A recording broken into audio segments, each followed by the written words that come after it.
Howdy, all. Since we have a couple New York, New Jersey area Rangers fans, I saw this and I had to bring this up.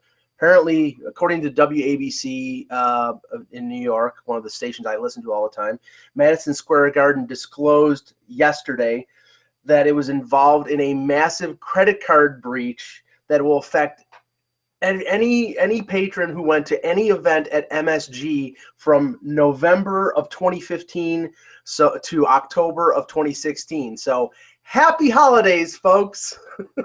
Wow. I mean, can you imagine how many hundreds of thousands or maybe even millions of credit cards that would encompass in terms of a breach of security? I mean, it's staggering. And I think the interesting part is I think it's not only the Garden, it's probably anything that Garden had properties with possibly also. So it could be the Beacon in New York. It could be other places as well. Yeah. And I spent cash at the Beacon, so I'm okay. We'll probably find out that it's the Although I bought my ticket with a credit card.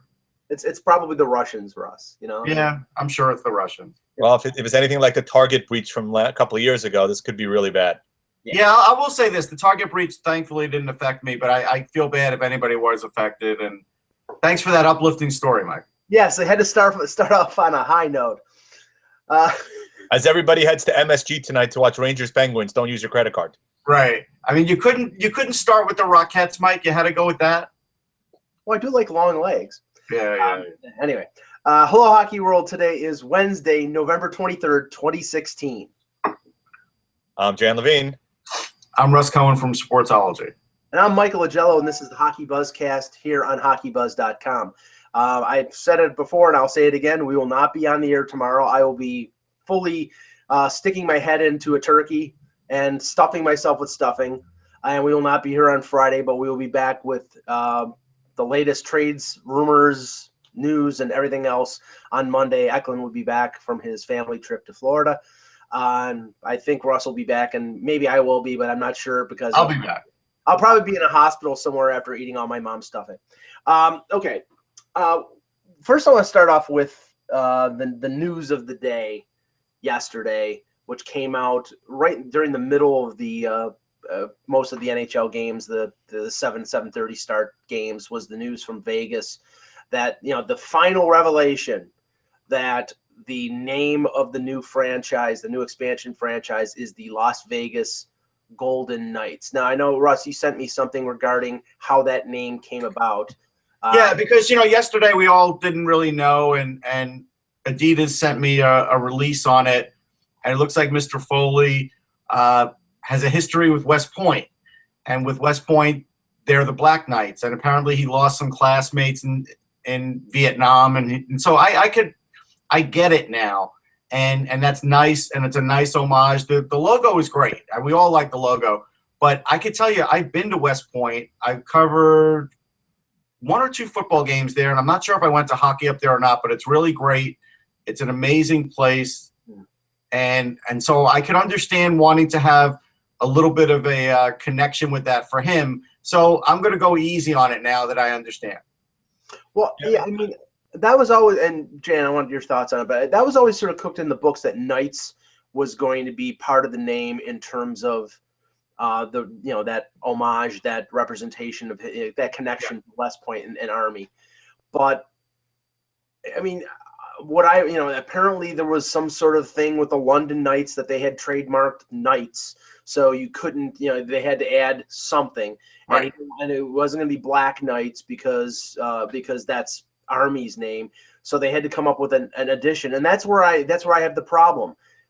I mean, I think eventually, Jan, they will just be called I think the fans will end up calling them just the Knights. It's not going to be Golden Knights like it was the Mighty Ducks of Anaheim. I just think it's a little too much. But what are your thoughts? I mean, I think also interesting. I think they had to reach out to a college to get their permission because it was a school already, a university that had Golden Knights, and clearly you've seen a lot of stuff like UCF, the University of Central Florida. The logo's somewhat similar, so there's a lot of conversation related to that. A lot of things obviously on the net in terms of the Ducks and the Mighty Ducks, as you said, dropping Golden Knights down the road once they finally reach some sort of agreement with the London Knights and get that. And then also, what I thought was kind of cool. Isn't Rutgers the Scarlet Knights? Rutgers is the Scarlet Knights, yep. But I thought it was kind of cool. The second logo is really interesting also because a lot of questioning about that logo. But if you look at the original kind of Welcome to Vegas sign, Welcome to Las Vegas, it very much portends back to what that sign looked like in terms of the star. So I thought that was a nice little touch they had as well in terms of that secondary logo to really bring you back to the hometown of really what it wants to be in Vegas itself as a hometown team, not just a bunch of transit guys who are there. Now, where I buried the lead, Mike, is if this were 1967 and the Flyers were coming into existence, Ed Snyder certainly wouldn't be talking to Adidas to brainstorm about a team name and a logo, but that's exactly what Las Vegas did. And so this is the 21st century now. Adidas will start selling their jerseys NHL-wide in 2017. They're expecting this to be a big seller. They were in on the meeting. Like, this is now something with branding that you wouldn't have seen even 10 years ago. I doubt, and it was more than 10 years ago for Nashville, I doubt anybody sat in on the Nashville meetings talking about branding, but now that's where we're at. Yeah, that's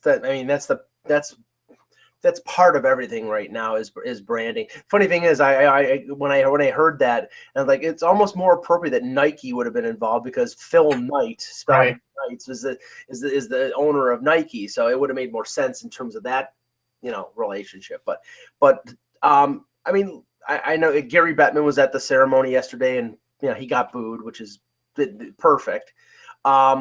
And the response was great. His response was perfect. He says, "Hey, you're a real NHL city now because you're booing me." He's a heel wrestler now. Like, he understands what he's doing with that. He's like the wrestler that's turned heel for the last decade. He embraces it. He really does. Yeah, and I guess there was a problem with the video presentation. Now, I didn't hear this direct quote, but apparently Bill Foley, in his exuberance in terms of the situation, in terms of the launch of this team, the release of the name, promised the team that the team would win a Stanley Cup in a certain amount of, I think he said 6 years. 6 years. Okay, that's insane. I'll be impressed if they get into the playoffs in 6 years, let alone win a Stanley Cup in 6 years. People don't remember, arguably the most successful expansion franchise in hockey history was the Philadelphia Flyers in terms of them winning a Stanley Cup, and that was in year 7. They were an expansion franchise in 67.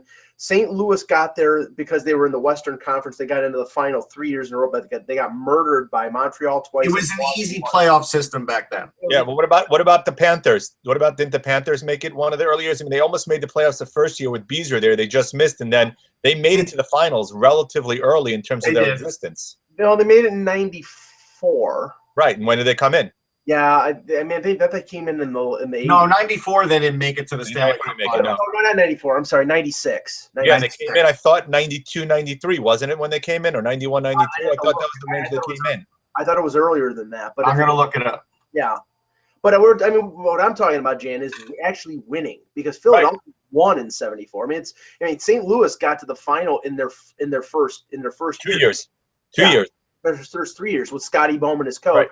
And Jacques Plante and Glenn Hall in goal, but as Russ was, it was that Western Division, it was all the expansion teams. 1993 they were founded, so that was pretty early for them. Yeah. That is, but then they did get swept by the Colorado Avalanche, so you have to say that. But Philadelphia won the Stanley Cup in their 7th year. Like I said, I think Vegas, these delusions of grandeur that they're going to get a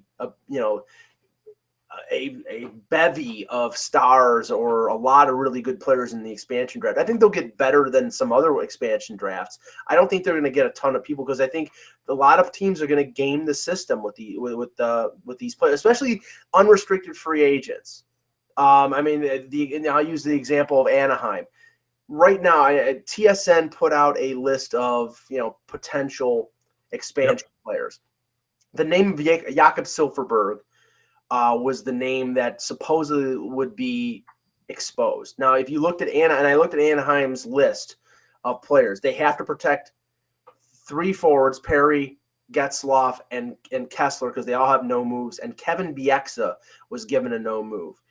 So, and then with their defense, they have to protect. And I looked it up, Russ. Theodore doesn't have to be protected, but Manson does. Okay. So if they protect Bieksa, and then the 3 defensemen, Fowler, Vatanen, Lindholm. Then they expose Manson. Isn't Fowler a restrict? I thought he was a free agent after the year. He's got 1 more year. One more year. Okay. Yeah. So, Mike, I guess with these guys, there's a certain amount of games that have to be played then, right? Because Theodore had made. Yeah. Well, apparently, So I think it depends on number of years that you are, right? So I think it may be similar to what the Rangers have with the guys that they have. Where No, but it's more than that, Jam. Because Theodore, he played 4 games in the AHL, then he played 7 games, then he played 49 games. Then apparently the 4 games doesn't count as a full year. Maybe it's you have to play 10 games. Maybe it's you have to play 10. Okay. Maybe, I think it's that. But in that That makes sense. Yeah, in that case, then he would be entering his 3rd year. He would still be exempt. Right. So if that's the case, then so they would either have to buy out Bieksa, which is the direction I think they're going to have to go, but then they would then Silfverberg would still be exposed. But don't you think that there is a way that there could be an under the table deal between McVie and Bob Murray where, okay, we'll give you this guy, we'll give you Brandon Montour if you leave Silfverberg? You're going to see a lot of. I think you're going to see a lot of inducement deals. I mean, it's been talked about a lot. Where I think it's either going to be you'll give maybe a pick to them to potentially take another player, and if Vegas was smart and there's guys they don't particularly like, rather than just adding guys, bulk up on the number of picks, and hopefully you hit on some of these to try to build up your roster. I mean, it's something the Rangers are going to probably go through now with Ranta and maybe even Grabner. I mean, Grabner was purposely signed to that 2-year deal to have him exposed in that 2nd year, but given the way he's played, you kind of don't want to necessarily lose him, at least as of right now, 20 games into a season. We'll see what happens over the next 60-plus games, but you're going to see a lot of these quote-unquote under-the-table or inducement type of deals that they'll arrange with McPhee to try to, as you said, we'll give you X plus Y pick to avoid taking this guy so we can retain him, and therefore we still are within the bounds of the rule, even though we've kind of skirted around the outskirts of it given the way it was set up initially. Yeah, I think Vegas is going to be the sort of the bastion of second chances. It's going to be like a player, and I was listening to Craig Button on TSN earlier this morning, and he mentioned a guy like Derek Pouliot, who does not seem to, has not taken that step to the NHL with the Pittsburgh Penguins, and how a guy like Derek Pouliot would be a perfect pairing with Vegas. He didn't make it in Pittsburgh. Maybe they give a Pouliot to them so they don't take Fleury. I mean, I don't know if they want to get rid of Fleury. You don't. I have all the confidence in Matt Murray right now in terms of him being a quality goaltender and being their go-to guy the next 5 to 7 years. But maybe they don't want to get rid of Fleury right now. Maybe they would rather give up a guy like a Pouliot who they've come to a conclusion on. I mean, there's going to be a lot of those deals. So I think your inducement players though are a little too high. I don't think Brandon Montour will ever be talked about as an inducement. No way. I think you're maybe talking about Nick Cadiles, who's a really good player, but never really had a chance to break in. That's a guy who you could see right now this year he's got 27 points already. Actually, no, this year he hasn't played. Last year he had 27 points in the A. So. Yeah, I mean, defensemen are so valuable that you're probably right. You're not going to see a guy like him, but yeah, I could see a guy like Cadiles. That's a guy who's ready for the NHL. He's just not able to break the Anaheim lineup, and so maybe he would be a guy that they would put in there. For the Rangers, unfortunately, it's looking more and more like Kevin Kline unless something changes there, Jay. I don't think most Ranger fans will be upset with that, Russ, given the viewpoint of Kline these days from a lot of people. So, what's the viewpoint? This guy is a solid player. They view him as being one of the guys who is probably the worst of their top 6 right now, and the guy who's the most easily exposed, especially with a lot of people have the view that Clendenning should be played a lot more. I'm of that view to a certain extent, where he should probably be spotted in a lot more. I personally think also some of the changes they've made recently in terms of shifting Shea back to playing with Kline is probably where, opposed to Stahl where he was, probably hasn't been the greatest. Look, I think he's a perfect second, third line defenseman. That's what he is. He's not a first line guy. And he's just a guy you don't want to play more than 20 minutes a game. That's all. And at $2.9 million a year, it's a pretty reasonable bargain given who you have. So I'm just telling you, I can tell you from the guys who read me and some of the comments I've seen, most people have taken Kline more to task than any other defenseman. And ironically enough, that even includes Dan Girardi this year. Well, and now that was what I was going to say, Jan, because I've watched the Rangers more than, I watched the Leafs primarily, but I've watched the Rangers more than any other non-Leaf team. And to me, I know that Girardi is playing better than he did last year, but I factor in the fact that his contract is abhorrent. I think, almost $6 million. I think it's 2 years left after this year. Yep. I know he's got the new. I would almost think that they would keep Klein and buy out Girardi. They're not going to do it, though. I told you. They're just, unless Gordon really just goes rogue and decides to do it, I don't think he's going to do it. But again, I don't think Klein is the problem. Clendenning is a guy that has been getting moved around forever. He is not a play every day kind of guy. He's not even playing a twice a week kind of guy. He is a fill-in guy, and he's good if you're struggling on the power play. He is not a guy I would want to work in the lineup regularly. I think the fans just like that little bit of flash they saw, which is the same flash he's shown in like 4 other markets when he's been there. Well, I think the view is that, for me at least, it's that, look, you've talked about resting guys more often, especially on the back-to-backs, right? So this is where Girardi and Stahl having all of that time this offseason has worked out well because they've come back a lot fresher. And now with all the back-to-backs, this is a time where he did what Girardi once called it, quote-unquote, preventative measures. This is where maybe you sit a Girardi, or you sit a Stahl, or you sit a Klein, rest them 6 to 8 games maybe during the year to kind of keep him fresher if you do want to make that longer playoff run. But, it would kind of be interesting to kind of see what happens there because with some defensemen in the name Michael Stone's come up a lot lately of possibly being available on the market. That's a guy with Trubisky that I would love the Rangers to go after because I think he fits a lot of needs for that team, and I think he's going to be a hot commodity just out there within the industry if Arizona decides they can't sign him long-term and decide to try to move him. It's a hefty price tag, though, $4 million for Stone. Yeah, I wouldn't want him for that money, to be honest. He's only got 1 year. He's an RFA he's a UFA after the year. So sure, but his contract's not going down.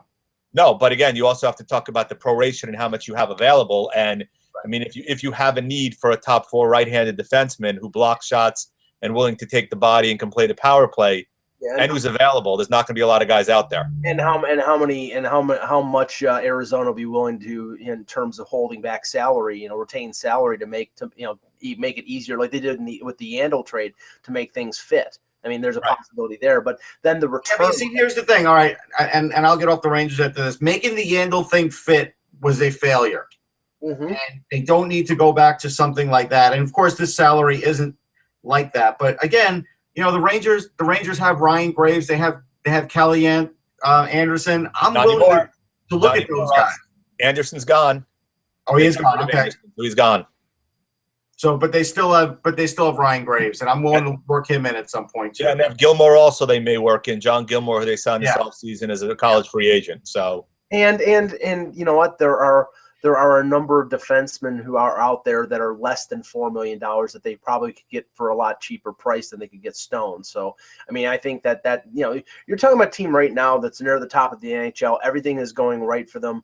And I think right now, if they're going to make additions closer to the trade deadline, they're going to be tweaking moves. They're not going to be like big additions because I don't think they've given up prospects like Duclair. I don't think they want to give up a Pavel Buchnevich, give up, some of their other prospects for a 1-year rental. Well, let's talk about some of the games. There were 5 games in the NHL last night.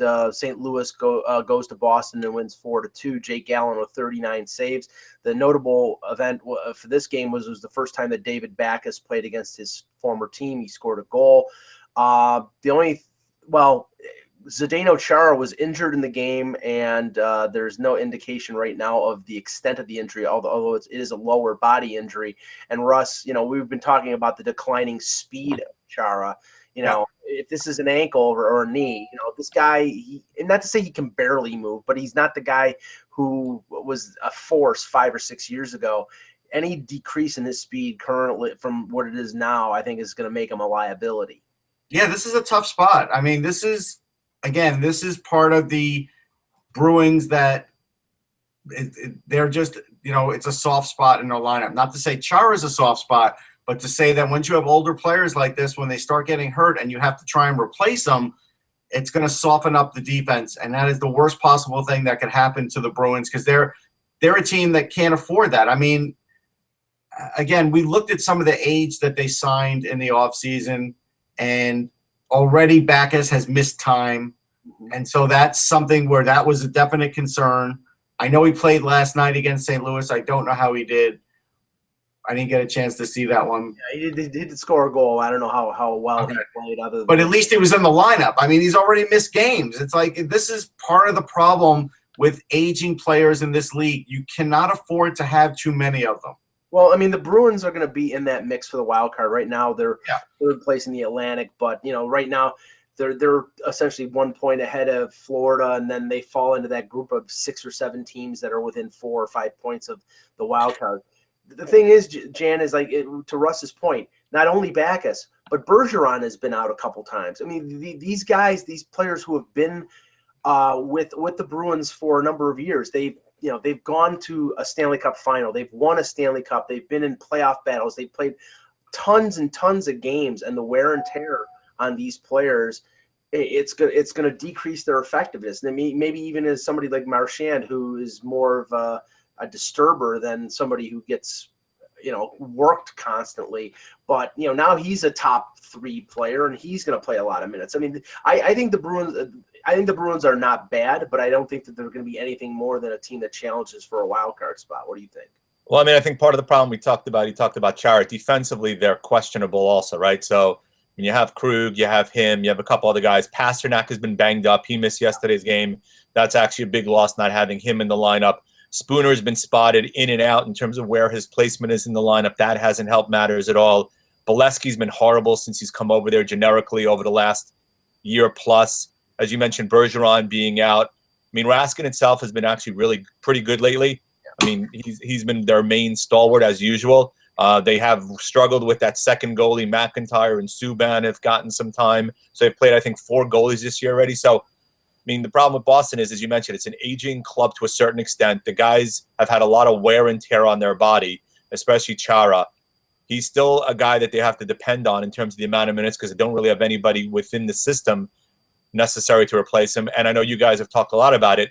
Their draft, when they had those 3 draft picks, in my opinion, was a waste of a draft if you look at the guys that they passed on, like Kyle Connor and others. So you factor all that in, and you can understand why Boston's going to have a hard time coming out of the Atlantic, given the depth that exists in that division as well. I will tell you this. I mean, O'Gara's always there if they're looking for a guy who just wants to move the puck and play defense and play physical. He was there early in the year. He was back with Providence. He's a guy. I like Matt Grzelcyk a lot. He is small, but you know what? He's a great offensive player. He's got 6 points already in the A. At some point, if they feel like they need the offense, maybe they have to give Matt Grzelcyk a look. He's 22. They do have some guys, and since Brandon Carlo's still there, maybe they're willing to give some other guys a look, and that might be what keeps them going. And Carlo is the one saving grace from that draft because they got Carlo in the second round after those 3 first-round picks. And I think actually, it's so funny though, right? Because you do remember me saying after the draft that I thought he was the best defenseman they drafted. Yeah, no. And the funny thing is, I think one of those 3 picks, Sinishin, who's playing with Sault Ste. Marie, is actually going to be a decent player. I don't know if he'll be a top 6, but I think he'll be a decent player. The other, DeBrusk and Zaboral. I mean, I think DeBrusk will make it to the NHL. I just don't think he's going to be a huge impact guy. He's a player, and Zaboral, I really don't know him. I don't know if he's going to make it. But you're right, Jan. It's the fact that the guys that they passed up. I mean, they could have taken Barzal. They could have taken Connor. They could have taken Colin White. I mean, Colin White's the one, because he's from the area, and how that must, and maybe that was the reason they didn't take him, because sometimes teams don't want. There's always been the criticism of the Leafs. Maybe the Leafs don't want players from Toronto because it's too much pressure. I don't know if that was a factor. All I know is that there were a number of players they could have taken and they didn't take. And again, if you think about it, it was first guessing, not second guessing, right? So obviously with the McIlrath, it's always been the look at who the Rangers passed up and didn't take in the draft, but you didn't have the same pushback back then. Everybody talked about, Fowler was probably one, but Schwartz and Tarasenko and everybody else. This was first guessing. Everybody's watching this draft and going, what in God's name is Boston doing? How are they passing up some of these guys? You want to talk about Hugh Jessamine now? Don't go huge specimen. Leave huge specimen alone.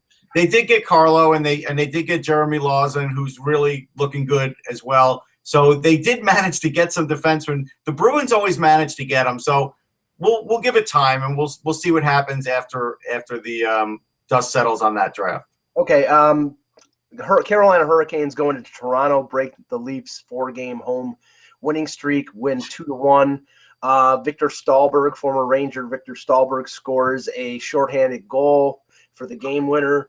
Cam Ward with another good game, 25 saves. Frederick Anderson played well. I think the best Leaf Russ was Austin Matthews. He had 5 takeaways. He dominated play when he was on the ice. The Leafs were basically listless. Matthews was to me was clearly the best player. And one thing that was scary, and this is, we're going to see how he bounces back tonight, but Mitch Marner got his bell rung in the first period, had to go to the Toronto locker room to follow the NHL's concussion protocol. It was sort of an accidental hit, and then he fell. Then he got whacked by the Carolina defenseman. It didn't seem to be on purpose, but he had to drag himself to the Leaf bench and had to be helped into the bench.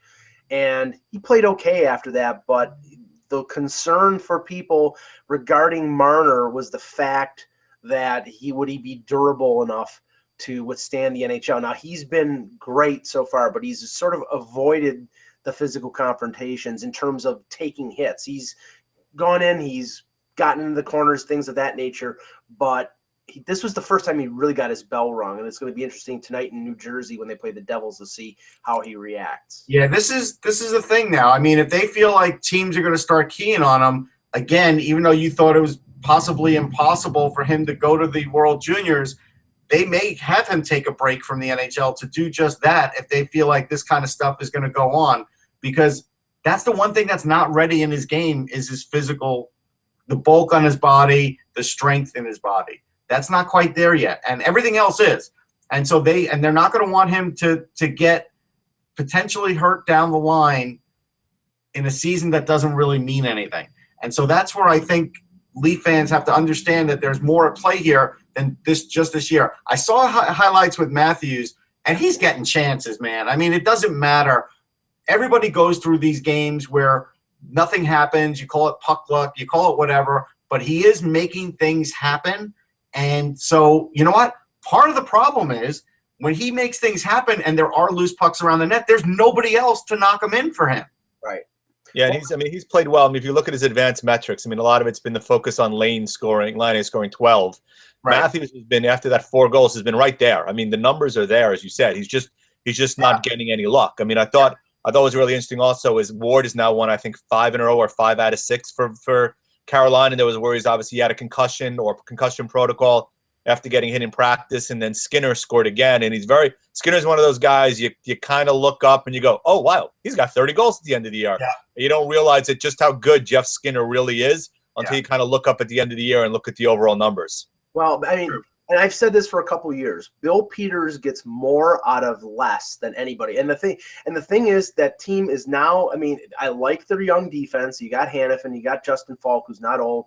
You've got Pesci and Slavin, so they have, along with a veteran like Ron Hainsey, you've got some youth up front, Lindholm, Aho comes in from the Finnish league. They get Teravainen in the deal from Chicago. Skinner is not old. I mean, there are some veterans there. There's some definite need of improvement and upgrade. And, goal right now, it's Ward, who's in his 30s. But you can see a couple years down the road where the Hurricanes are going to be. And what I said last night is these are 2 good young teams, but it's sort of like the polar opposites of each other. The Leafs are stacked up front with little defense, and I think that the Hurricanes have some up front, but they have a lot on the blue line. And that's where I think the battle is going to be, because I think it's going to be easier for Carolina to get forwards via free agency, via trades, via the draft, than it's going to be for Toronto to get defensemen. Yeah, I've liked everything Ron Francis has done. I'm not ready to say Carolina's turned the corner, but I think, and I remember we talked about this late last year, that when teams started going with this faster puck-moving defense, that they would be okay, and actually other guys that maybe were thought of in their system that would be let go or traded, Francis held on to, and it was smart to do that. So now they have a little bit of defensive depth, more than they used to. They're not a staunch defensive team, but they're decent enough. Aho, the funny thing about Aho is he may only have 10 points, but if we sort of looked at a stat to see how many other points he's sort of helping his teammates create for space and everything, he does a lot of that. So one day he'll be like a 55, 60-point guy with 20 goals. But even if he's not that this year, he creates a lot of space for others. And so it's a great thing for them. I just don't know. I this is the most that I think they've been able to count on Cam Ward in 3 years. Yeah. And so I'm not there yet in saying that he's back to where he should be because, last couple of years have been rough for him. So we'll see. I think, as you said, Russ, I mean, I thought they'd be much improved coming into the year. It's one of those teams I thought that I don't think they was going to contend necessarily for a playoff spot, but I thought they'd be in the discussion as you approach like the February, March timeframe, just because that defense, as you said, is better. Falk, Hannafin, even though he slumped a little bit lately, Pesci, Slavin, they got the nice basis of a blue line. And if the young kids, Aho and Teravainen and Lindholm, who hasn't been as good as we thought he would be, and Skinner and some of the other guys there, and then obviously we talked last year, they got Sarala in the deal for Stahl. And Jordan Stahl's there as well. You have the makings of a decent squad, but it was going to come down to what happened between the pipes where Ward has been a shell of his former self. This year, he's finally healthy, which is the big key, and the defense around him has been a bit better. So it's a team that I think nobody obviously wants to go in and face. People are going to start keeping an eye on them and not looking past them where they might have done that the last couple of seasons. Now the Flyers win 3-1 over the Florida Panthers. Steve Mason had 38 saves in the game. Wayne Simmons with a goal. I mean, right now, Russ, with the Flyers, I mean, I know that Couturier is on IR. They've called up Lawton from the minors. The question, and X said this last week, Mason taking over full-time duties from Neuwirth, Mason's played better. And if they stick with him, and then maybe they can ride this out. Maybe they can get into a more favorable position. But I mean, it seems that when Neuwirth is there, they're going to want to go back and forth. And that early in the season, that didn't seem to be a winning formula. No, but the thing is, that's always been the fallback for Steve Mason. Is if there's not somebody there who is really a risk to get his job, that he would do better. And so I think right now, you're seeing what you would expect to see out of Mason. I think this does hurt Neuwirth's chances of getting extended. I think he's going to be the odd man out. Whether that means a trade or not down the line, I don't know. The great unknown right now for the Flyers, while Couturier being out really stinks for them because Lawton is just not even close to what Couturier can do defensively, and Lawton really doesn't give you anything offensively. Physically, he might give you a little more, but so that's a hurt, but that hurts him. But that'll keep Nick Cousins in the lineup, who scored yesterday, who has been doing really well, has speed. And so there is an effect there that they probably could get by if their defense plays, a decent game, which they did against Florida. The Anthony Stolarz situation is the most interesting one, though, because he came up last year and he never played. Now, the thought was, well, the Flyers were contending for games, and that's why they didn't use him, and that's fine. Okay, I get it. But now we're looking at it again, and Stolarz still hasn't played. People had him pegged to play yesterday. People had him pegged to play 3 or 4 days ago. He originally Hackstall was sort of saying he's going to play while Neuwirth's out. Now he's sort of backed off that and said, maybe. Normally the Flyers by like 12:30 would tell you who the goalie is, and right now today it's Vasilevsky against I don't know. So it just seems like it's still going to be Mason, and this is how Dave Hackstall would do things in North Dakota.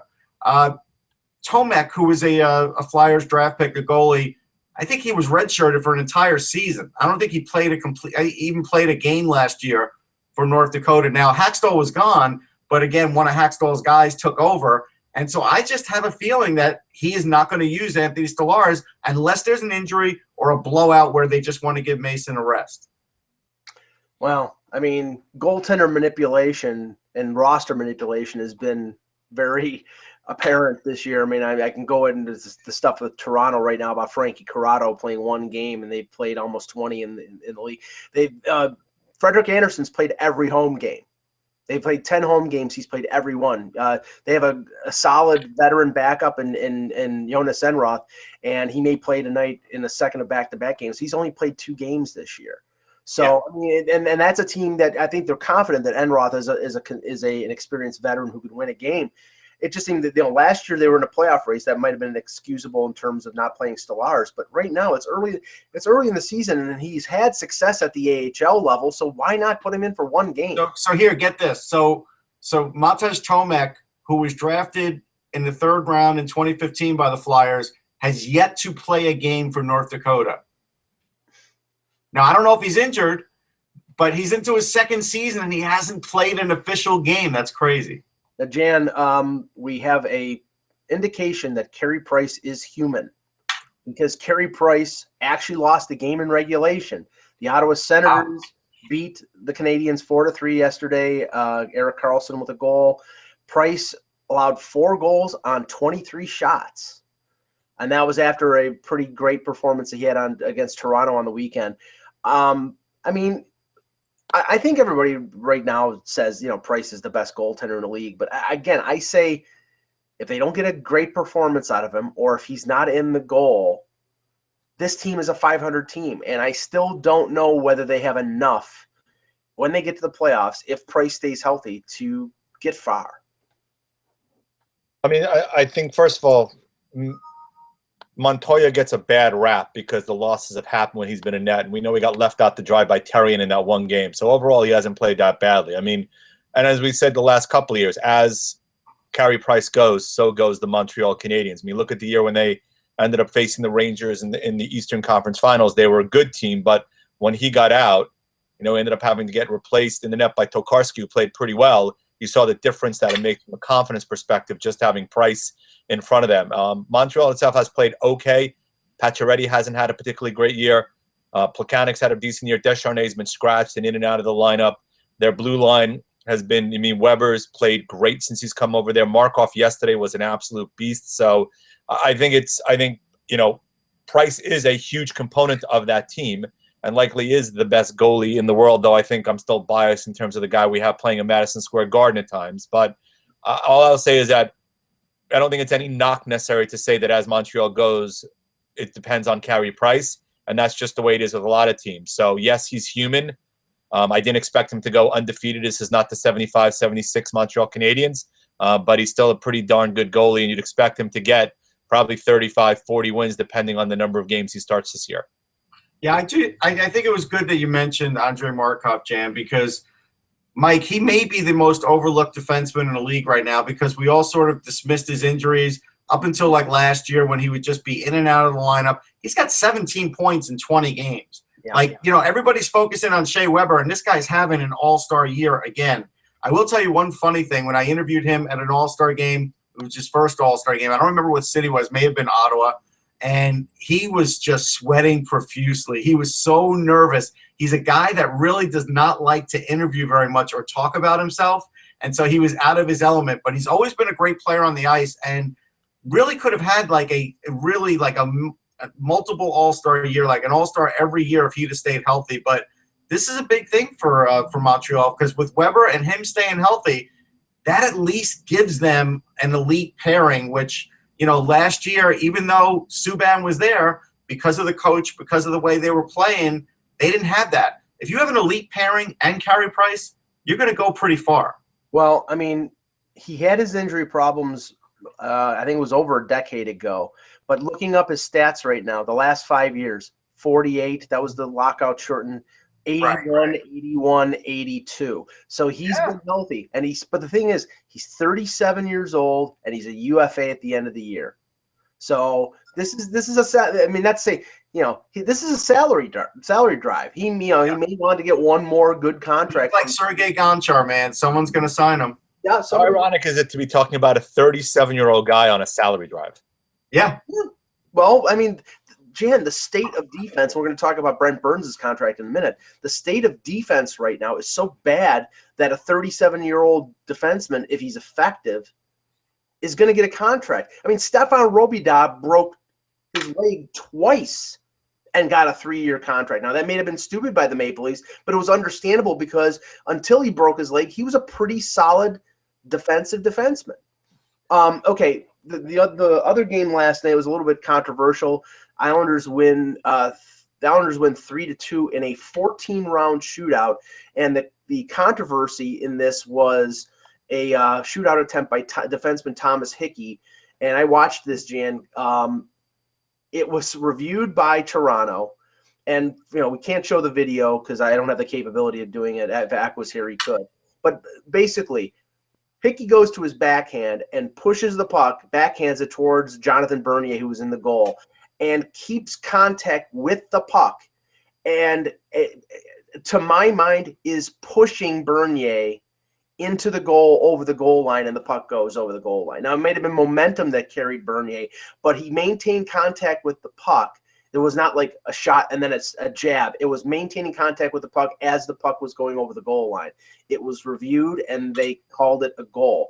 I don't think that should be a goal. I mean, basically, you're giving players the opportunity to go in with contact to the puck and push the goalie into the net. Yeah, I mean, it's interesting. If you compare it to the goal that was scored against the Rangers on Sunday night, I mean, the puck was shot. It deflected off Lundqvist. It was still moving. There was no contact, and it trickled over the line. Since it was one continuous motion. Yeah, I thought that was legit. Legit. No, absolutely. Legitimate call. Puck wasn't formally stopped. In this case, the difference was that it looked like you said Bernier had stopped the puck, and his pad got pushed into the net with the goal by Hickey's stick, which therefore should have discounted it because it wasn't one continuous motion, and you're only allowed one shot, not necessarily to make contact with the goalie. So I'm kind of surprised that the NHL allowed that to go, because it seems to be a violation of how the shootout rules are supposed to work. Now, the other thing about this, Russ, is that it was a 14-round shootout. Now, going back to the day, I remember the Merrick Malik play. So, there is something interesting about a long shootout and seeing people that you wouldn't have in shootouts participate. I told you when we were prepping for the show, I was at a Sabres-Leafs preseason game, and this was the preseason game before the John Scott, Phil Kessel incident. And I think this situation may have exacerbated the situation. Paul Ranger, who was trying to make the Leafs at that time, it was like the 13th or 14th round of the shootout, and he came in and he did a kick shot with his skate. And the refs immediately waved it off, but there was like laughter in the crowd, laughter on the Leaf bench. I don't think the Sabres were too pleased. The goalie, I know, wasn't pleased. I think it was Enroth, but I'm not 100% sure. And that may have had an effect on what happened with Kessel and John Scott the next game. But the whole talk, there's been some talk now about them going to the IIHF rule regarding the 3 guys in the shootout, and then you can use people over and over again. I mean, do you like long shootouts like this? I don't mind them, but what I don't like is the fact that YouTube is bothering me and I can't see this goal. That's what I don't like. So I'm going to go to Russ. I'll find you the link. No, it's not even that. I had the link for whatever reason. Maybe Google's sucking all the bandwidth, but I'm going to put on a different browser because I really need to see this goal. You guys talk for a sec. I want to see it.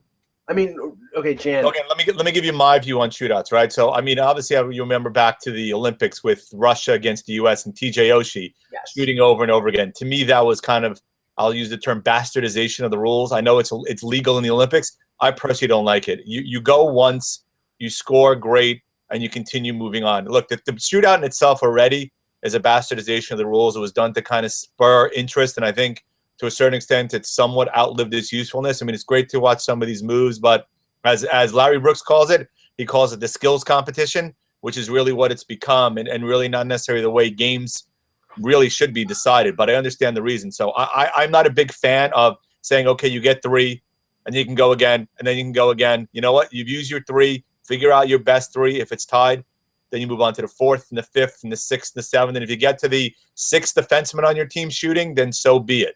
I mean, honestly, a tie is not like drinking cod liver or castor oil. It's just, there's nothing wrong with a tie. Supposedly the most popular sport in the world, football or soccer, ties are allowed. In American football, ties, there are more ties in the NFL this year than there were in the NHL. Well, I'll tell you, my video is just horrible right now. I'm waiting because on the NHL Network, they're showing it, but they're up to round 4. But here's what I'll tell you about shootouts, and then I'll just give a last-minute thing when it pops up. Okay. I was at the game in 2001 at 2002 at the All-Star Game in Florida, where actually that's where for the NHL the shootout debuted. And that was interesting because the players didn't know that it was going to happen. It was like a little bit of a shock. I remember talking to Marty Turco about it and Patrick Waugh. And that was interesting to get their impression. They liked the excitement from the fans. I admit I liked the excitement from the fans. And so I wrote a pro shootout article at that time. It didn't take long for maybe 2 or 3 years for me to sour on it, though. And that was the thing. I think it's easy for us to sort of get caught up in it as writers and say, We hate it. It's boring. It stinks. And for all these reasons, but there are a group of fans that still like it. I'm not going to say the Shootout's good, but I'm just going to tell you there are some fans that like it, and that is the only reason it's still in existence. Is this just bitterness for Olli Jokinen? Listen, I covered that game. I don't even want to think about that. I wrote about it. It's horrible. I know. That was horrible. Okay, I want to spend while Russ is waiting to see the. Yeah, they're only up to round 5. Come on, man. They truncate the whole game and they're showing the whole shootout. Like, I don't get it. You'll get to round 14 when we're off the air. We're gonna do the last 10 minutes of the show on the Brent Burns signing because I think. Wait, Goon 2. Before that, Goon 2. Go ahead. Goon 2 is coming out March something, 17th maybe. But Liev Schreiber is back, which I was happy to see. Sean William Scott is back. Okay. Alicia Cuthbert is in it. So that makes it all worthwhile right now. Michael Del Zotto and Tyler Seguin make their acting debuts in this. Oh, jeez. I didn't see their parts, but in the trailer, you see George Paros and the mention of Princeton University in there, which I think is fabulous because I cover Princeton games. I've been covering them for well over a decade, probably 15 years. And so I think this will be a lot of fun. I'm happy that Jay Baruchel is doing this movie again. And it's, you know what? Look, is it a classic like Slapshot? No. Is it entertaining? Absolutely. Because Liev Schreiber, I had a chance to interview those guys on a junket. I put the link back up on Twitter. They were a lot of fun. And Schreiber really didn't know anything about hockey, but typical of his work, he did a great job. Yeah, the voice of 24/7, and he stars as the main goon in Goon, and he knows nothing about hockey. That's just he's one of my favorite character actors. I really like Ray. I like him in a lot of movies, so I have nothing bad to say about Liev Schreiber. But know something about the game. Well, come on. Okay, Brent Burns. Oh, he does now. I mean, he did. Now he does. We talked about Brent Burns yesterday. Russ touched on the possibility of with the Sharks having 3 big UFAs that I think they would use some of the money from either Thornton or Marlowe to get Burns signed. Not knowing that it was going to happen a couple hours after. Yeah, we really fell into that conversation. Yeah. But Brent Burns signs an 8-year, $64 million contract, $8 million per. Now the contract is front loaded. It's $10 million. With a combination of a bonus and salary for the first 4 years, then it tails off at the end. And he's 31 years old, turns 32, I believe, before in the latter part of the year.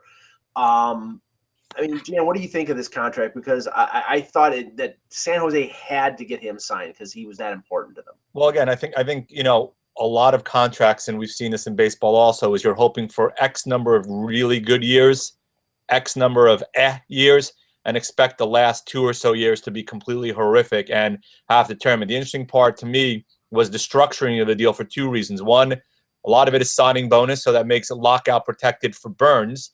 But B, also, if you think about what the salary amount is, while San Jose is going to be on the hook for the dollars, the cap hit, if they do decide to buy him out because of the lowered salary, is really where the benefit is for them. So while it is an 8-year deal and worth $64 million, if you think about it from a future value dollar perspective of just the salary cap, it's actually structured pretty well for San Jose. And I don't think any of us expect beyond year 5 or 6 that they're going to get a ton of life off that deal from him. But as I said, he's a core guy. They had to lock him up. They had to send a message that he's a guy. Are the 8 years a bit over the top? Absolutely no question. Are the dollars reasonable? I would think so. But I think the structure of it, to me, makes the deal a really nice deal for both parties. Yeah, I think there's no way he finishes out this 8-year deal. Not to say that there was some sort of quid pro quo or wink wink nudge nudge, you retire after the 5th year. But if they have to buy him out, it won't be a ridiculous cap hit. And if he retires, it just drops off. It's not a 35 and over contract. He signs it at age 31. So if he retires, it just drops off their salary cap.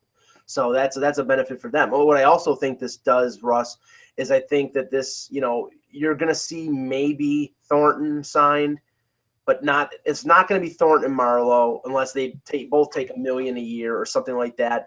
They're not going to be able to afford paying Burns $8 million, which is now, I think it's 2.5 more than what he's making right now. They're not going to be able to pay both Thornton and Marlowe over $6 million.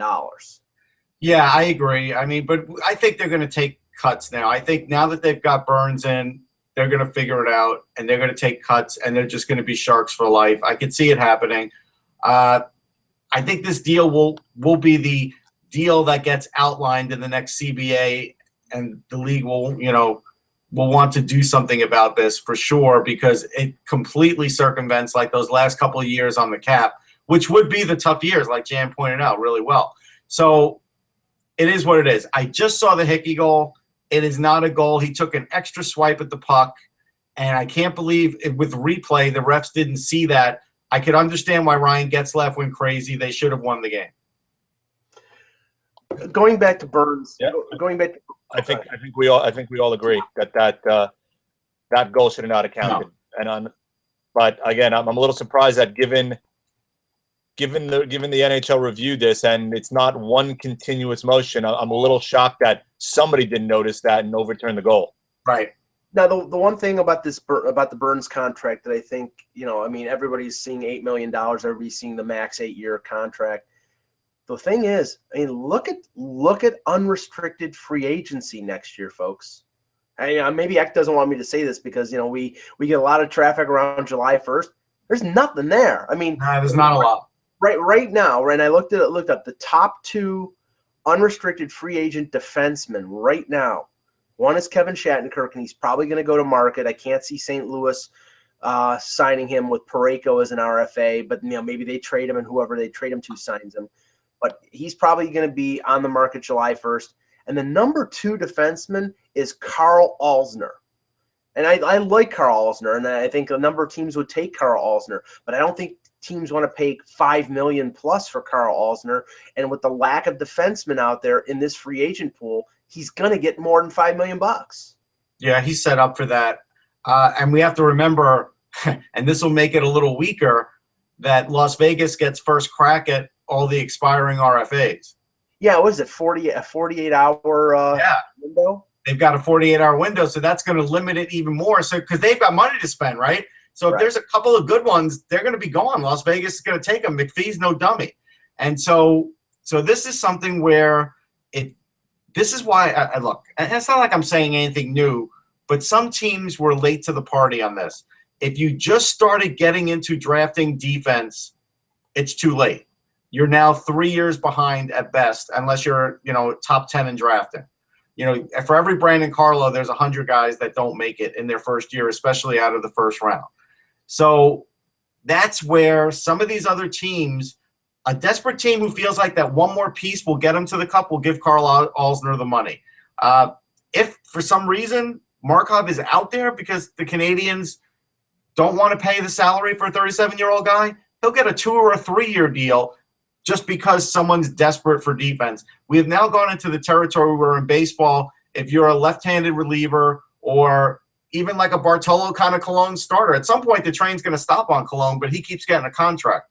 So this is what's going to happen now for defensemen. So what you're saying? So I'm going to go back to our conversation on Michael Stone. Still think that Michael Stone's not going to get a ton of money as a UFA, and also I still don't think he's worth it. That's the difference. I don't think he's worth it. I don't think he's worth it. I don't want Stone at that. I wouldn't want Stone at that money when he's not going to be better than Brady Shea. Right. The reality is, if you get him, he's not cracking the top 4 at Alain Vigneault's lineup. He might be right, but I'm just going on in terms of how much he's going to get as a UFA. Same thing with Shattenkirk. Your point is taken on that. He might get $4 million from a team that's as good as Arizona, which is not saying much, but he's not a top 4 defenseman on a good team like the Rangers. No. That's he'll get money because there's not a lot of defense. Right now, Mark Streit is the Rick Honeycutt, to use your example, Russ, of the NHL, because Mark Streit's 38 years old. He's going to get a contract if he wants to play. He will get another contract because he's still putting up points. I'm looking at the list right now. Andrei Markov, Dennis Weidman, I think Weidman's out of contracts. If there's anybody who I'm going to pick on this list that's out of contracts, I think it's Weidman. Dmitry Kulikov, Kevin Shattenkirk, Mark Stone. Shattenkirk's a big name still. Yeah, Shattenkirk will get a huge contract. Yeah, Shattenkirk's going to get more than Yandel, I think. He's going to get more than $6 million. Well, remember, you got to factor in with Yandel by signing in Florida. he doesn't have the tax. It's the same thing with Stamkos, right? So whatever he got exponentially had a good 20-25% onto that in terms of what it would cost him in a taxable environment. Michael Del Zotto, Johnny Oduya.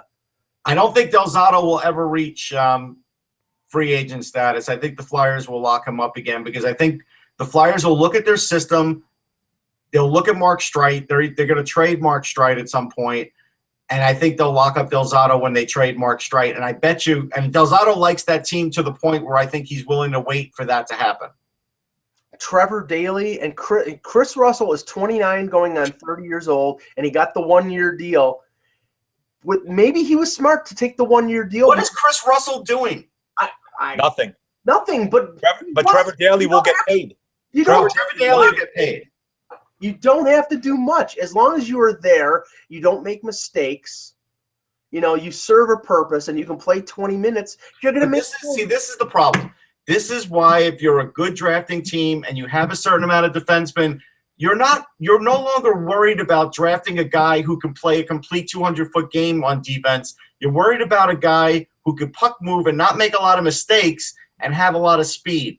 Yes. There are a lot of those guys in every draft, and it's these teams' jobs to find them. If they find them, they save themselves a lot of money. Well, last point, because we have to go. I think also what's would be a symptom of this, of the lack of defensemen in free agency. You're going to see some trades, especially like these teams like Minnesota and Anaheim, who might not be able to protect all their defensemen in the expansion draft. A guy like a Brodin or a Scandella could be somebody that they trade off so they don't have to protect them. I also think you're going to see a lot more teams going the way of what the Leafs did this year with Nikita Zaitsev. They're going to be looking at the KHL, looking at the Swedish League, looking at the Swiss League, looking for defensemen who may not have been in the NHL before or may want to come back to the NHL because there are just not enough bodies. And now you're adding an entirely new organization that's going to probably need 12 to 15 defensemen.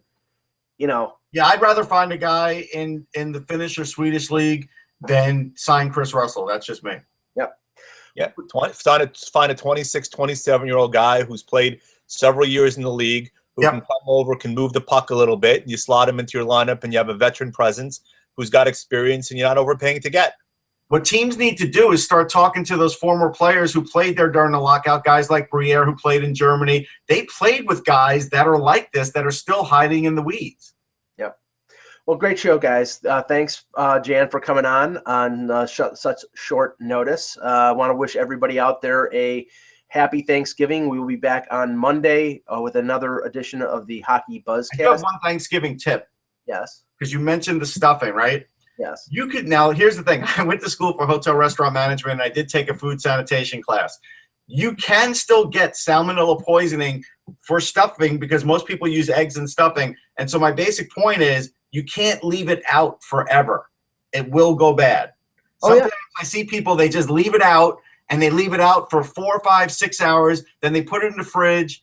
You can't do that. Oh no, ours went in the refrigerator immediately. Okay. And we used a couple eggs as a binding agent. Most people use eggs in it. Once you use eggs in it, it becomes a thing where you can get salmonella. So that's my gift to you. Thank you. Thank you very much, Russ. For Jan Levine, for Russ Cohen, I'm Michael Agello. Thanks for watching, and remember, without the buzz, it's just hockey.